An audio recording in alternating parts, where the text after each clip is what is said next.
시청자 여러분 안녕하십니까. 지금부터 저녁에 안보리 오늘을 시작하겠습니다. 자, 이번에는요, 이 북한 관련 소식을 맨 먼저 말씀드리겠는데, 김여정이가 신경질적인 성명을 내놨습니다. 자기네가 북한에 이제 드론기를 한번 침투시켜서 풍선을 띄우겠다.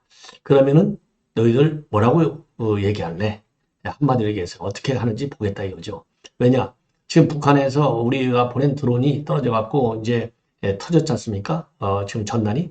여기에 대해서 우리가 확인해 줄 수 없다. 입장을 밝힐 수 없다. 이렇게 얘기하고 있잖아요. 그러니까 똑같이 북한이 그렇게 하면 너희들 뭐라고 보는지 한번 기회를 주겠다 이겁니다. 얼마나 지금 약올을 하는지를 알잖아요. 그러면서 무인기가 한국에서 이륙한 것이 보낸 것이 맞다. 이렇게 비행 경로까지 지금 그리면서 주장을 하고 있어요. 요 내용을 말씀드리도록 하겠고요.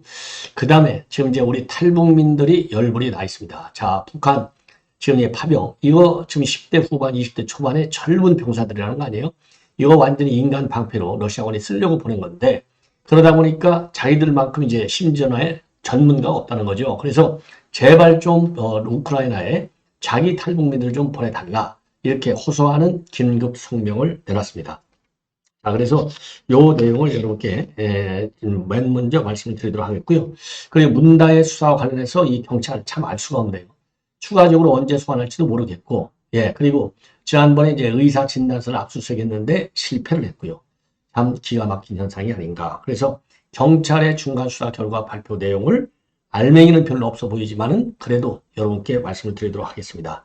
그리고 김은혜가 말이죠. 이 코나와이를 집중적으로 이슈화시키고 있어요. 자, 그래서 코나와이가 그동안에 보면은 이제 지역화폐, 경기도 발행 지역화폐 가지고 이제 장사하다가 걸려들었지 않습니까? 부정한 그 돈을 만들어서 이거 뭐 이재명한테 갔을 가능성도 배제할 수 없어요. 자, 그런데 코나이가 그런 이제 지역 화폐를 운영하는 것뿐만 아니라 택시 그 앱 미터기 이 미터기 사업까지 진출했다고 합니다. 야, 이거 참 골때리죠. 이 자격도 없는 코나이한테 일개 카드사가 지역 화폐를 건들고 이제는 택시 앱 미터기까지 건드는 요거를 경기도가 조직적으로 지원해주고 있어요. 그래서 이거를 폭로를 했습니다. 그리고 시간이 되면요. 이재명의 막말 망언이 지금 도를 넘고 있다. 이재명이 정말 입에 작글을 채우는 작업을 우리가 해야 될 것이 아니냐. 이런 생각이 들어요. 그래서 이러한 내용을 가지고 하나씩 하나씩 정리해 드리도록 하겠는데요. 자, 우선요. 지금 이제 북한이 주장하는 이 경로입니다. 이게 이제 우리 백령도에서 출발을 해서 이제 평양으로 가가지고 평양에서 다시 이제 파란색이 초도 옆으로 해서요. 요렇게 지금 갈 계획이었다는 거죠. 이게 3일, 6일, 10일 세 번 평양에 이제 이 드론기가 떴다는 거 아니겠습니까? 요거를요. 이렇게 이제 경로까지 이륙 지점, 그다음에 비행 경로 여기까지 자세하게 공개를 하면서 이거는 우리 한국 정부가 보는 게 맞다. 이런 주장을 하고 있어요. 자, 그래서 이게 이제 이 이름도 잘 복잡하지만요. 이렇게 되어 있어요. 그러니까 주권 침해 도발 사건으로 규정을 하고 그동안에 이제 북한의 국방성하고 국가보위성에서 조사했더니 이륙 지점과 침입 경로, 침입 목적 이거를 이제 확실하게 결론을 내렸다는 겁니다. 자, 그래서 지금 북한의 국방성 대변인이 이제 얘기한 걸 보면 이걸 보면은 분명히 이거를 보낸 당국은 한국 군이다.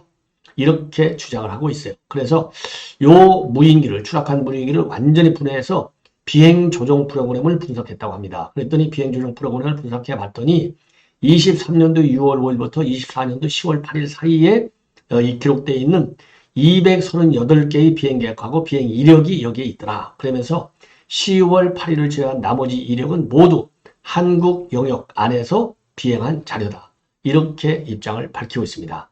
자, 그리고요. 그리고 그들 이제 내용을 보면요. 그래서 10월 8일 날 밤 11시 25분 30초에는 백령도에서 이륙해서 침입해 왔고, 그리고 이제 황해남도 장영군하고 초도 주변의 해상을 지내서 남조 압도 주변 해상까지 비행하다가 이 방향을 바꿔서 남포시 천리마구역 상공을 거쳐서 수도 상공에 진입했다. 이렇게 밝히고 있어요.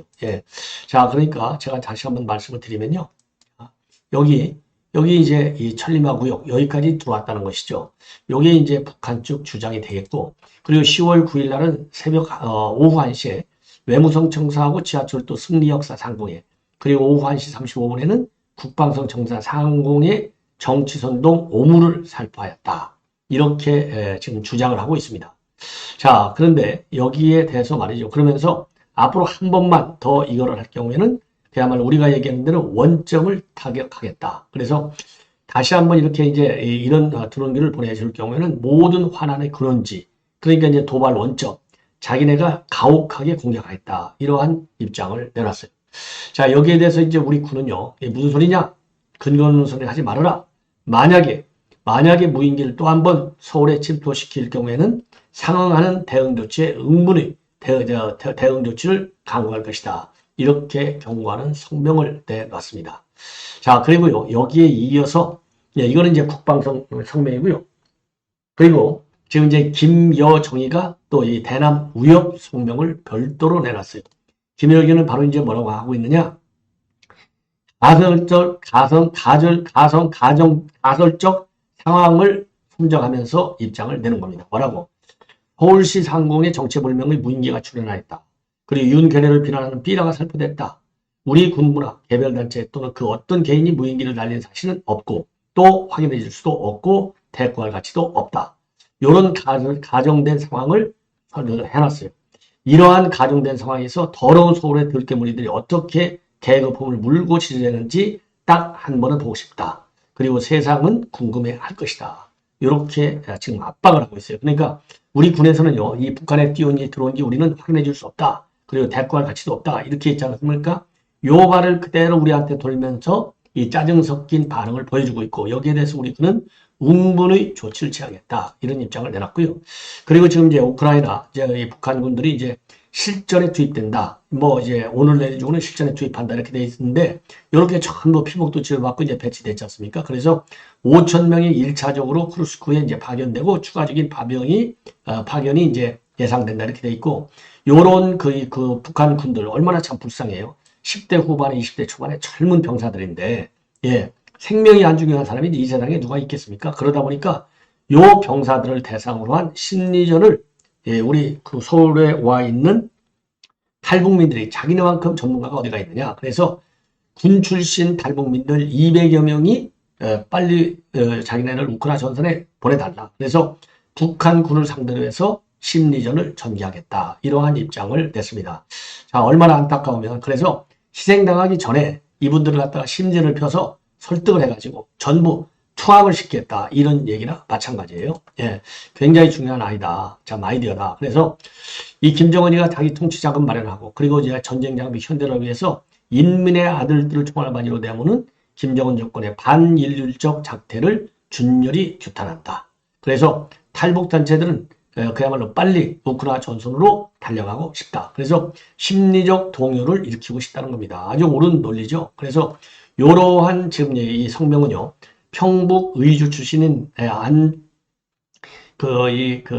안찬일 세계북한 연구센터 소장, 이분이 이제 이 소장이 중심이 돼서 이러한 지금 성명문을 내놨는데요. 이 안찬일 이사장은 북한군 군무중일 때 79년도 10월에 넘어와가지고요. 우리 이제 고려대학에서 학사, 석사, 정외과에서, 그리고 1988년대 건대에서 탈북자 최초로 박사학위를 받았어요. 그리고 이제 또 목사도 있고요. 그 다음에, 그러니까 이제 북한에서 넘어올 때는 이제 뭐라고 그럴까요? 정치 장교로 근무했던 신목사도 여기에 참여를 하고 있습니다. 자, 그리고 또, 북한에서 주로 이제 군에서, 활동했던, 현역으로 활동했던 분들이 여기에 적극적으로 지금 참여 의사를 밝히고 있다. 이 점을 여러분께 말씀을 드립니다. 그리고요, 이 경찰에서 지금 오늘 중간 수사 발표를 또 한 번 했습니다. 우종수 경찰청의 국수본부장이 정례 기자간담회에서 맡겼는데요. 현재 문다의 그 오피스텔 있지 않습니까? 영등포, 제주, 여기 오피스텔의 폐쇄 회로를 CCTV 영상을 확보해서 분석 중에 있다. 그리고 음주운전 사고와 관련해서는 피해자 택시기사의 의료 기록을 검토하고 있다. 왜? 지금 이제 이 압수수색을 했지 않습니까? 압수수색을 했는데 요 진단서를 못 찾았대요. 그래서 알고 봤더니 요 피해 기사가 진단서를 끊지를 않았다고 합니다. 야, 그런데 참 이 경찰의 수사를 믿을 수가 없는 게 요 피해 기사를 소환해서 조사를 했지 않습니까? 그러면은 진단서를 안 냈다고 돼 있잖아요. 진단서를 안 냈는데 안 낸 것 물론 이제 말을 확인하려고 한 거지만 한 거겠지만은 문제는 아니 지금 택시 기사를 부른 지가 언젠데 이제 와서야 압수수색하고 이제 와서야 압수수색 허탈하게 없더라 이거를 확인했다. 야, 참 기가 막힌 것이고요. 더 기가 막힌 것은 문다혜 씨의 소환 조사 여부에 대해서는 지금 조사를 시작한 지 일주일밖에 안 됐기 때문에 수사 진행 과정에서 판단한다. 어쨌든 법과 절차에 따라서 수사를 진행하겠다. 그리고요, 위험운전 치상 혐의와 관련해서는요, 요 입증을 위한 수사를 지금 이어가고 있는데, 그래서 지금 이제 한의원을 압수수색했는데 진단서를 못 찾은 거 아니겠어요? 그러나 꼭 진단서만 있어야 되는 것은 아니다. 예.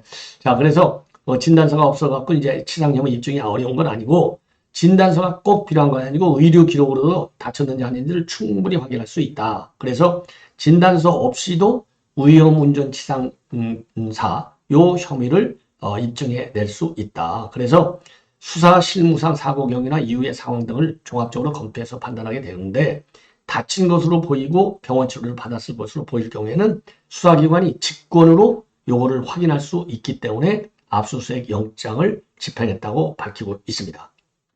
자, 그렇기 때문에요.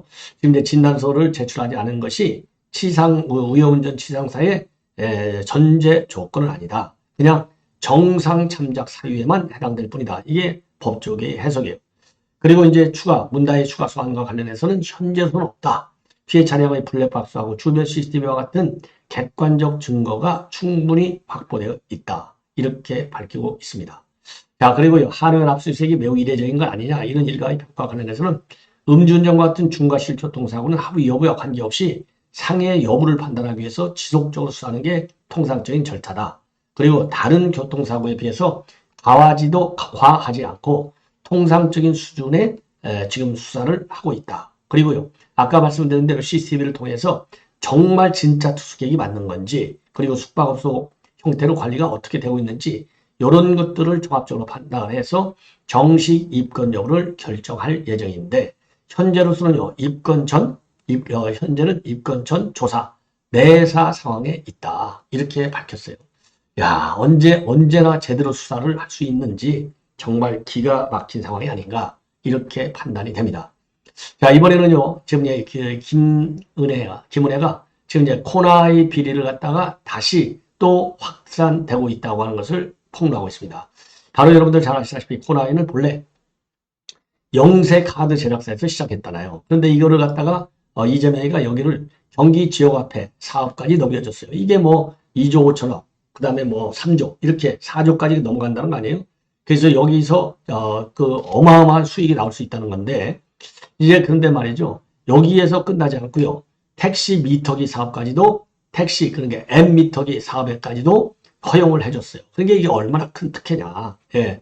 아니 이 화폐 관련도 전무한 카드사에서 그걸 넘겨줬는데, 이제는 택시 사업하고는 전혀 관계없는 코나이한테 택시 앱 미터기 사업까지 넘겨줬어요. 이거 뭔가 특이하다. 그래서 요거를 넘겨준 것은, 이거는 말이죠, 자금 세탁의 가능성도 상당히 의심이 된다. 이런 지금 의혹이 제기되고 있어요.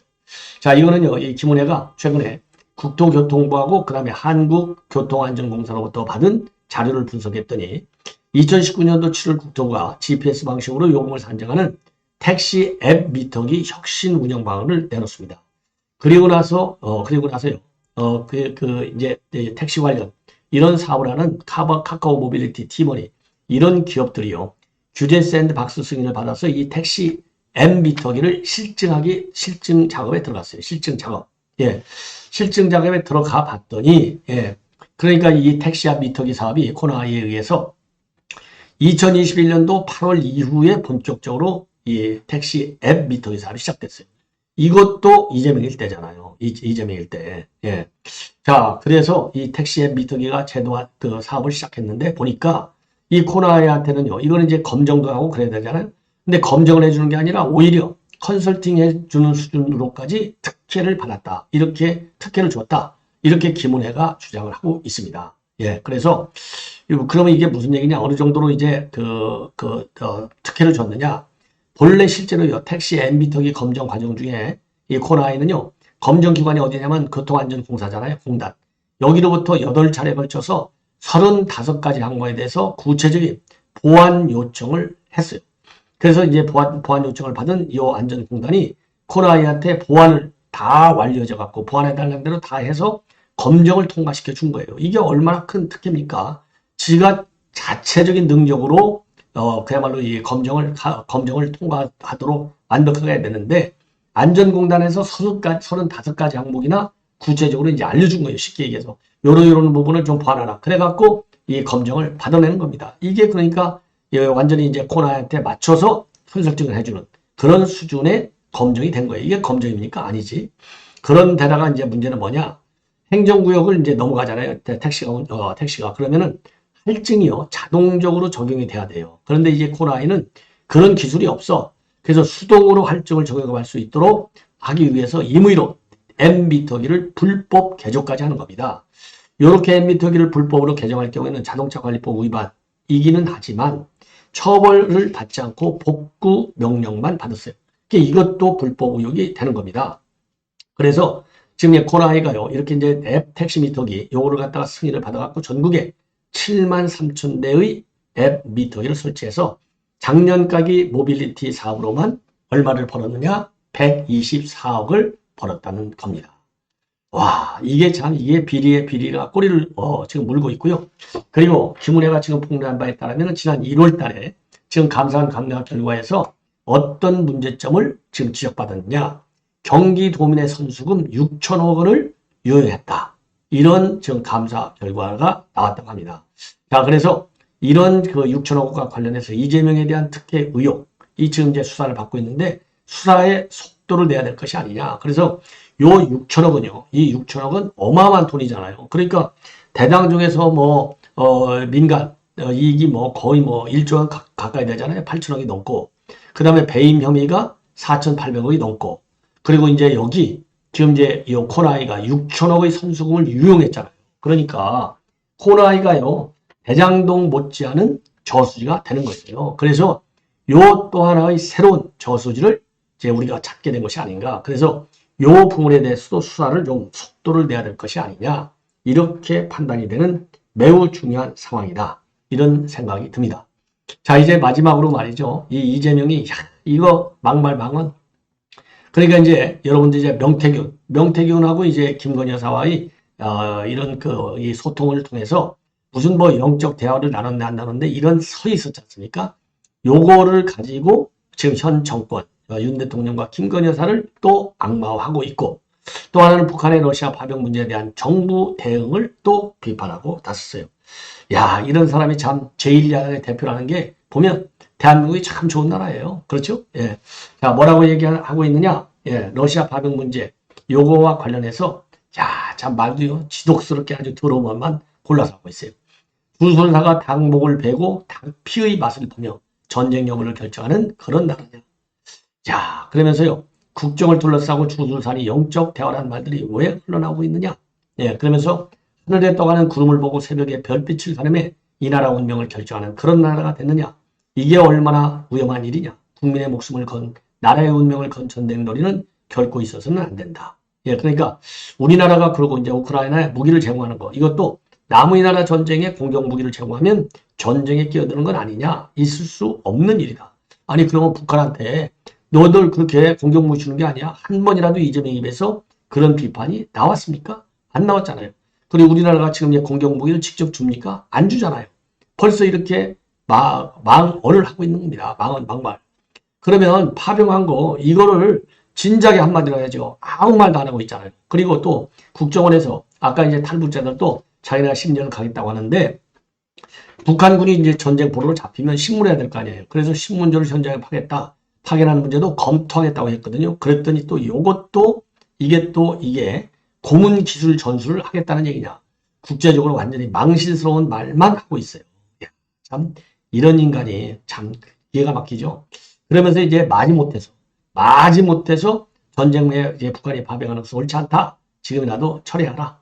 이렇게 얘기를 하고 있어요. 이거는 그야말로 우리가 노래 부르니까 도대체 이재명이는 파병하는 것은 욕을 안 하고 왜 거꾸로 우리가 이제 우리 이제 나토, 그다음에 EU하고 이런 이제 우리 정보를 공유하는 이런 그 대표단을 파견하는 것을 비판하냐?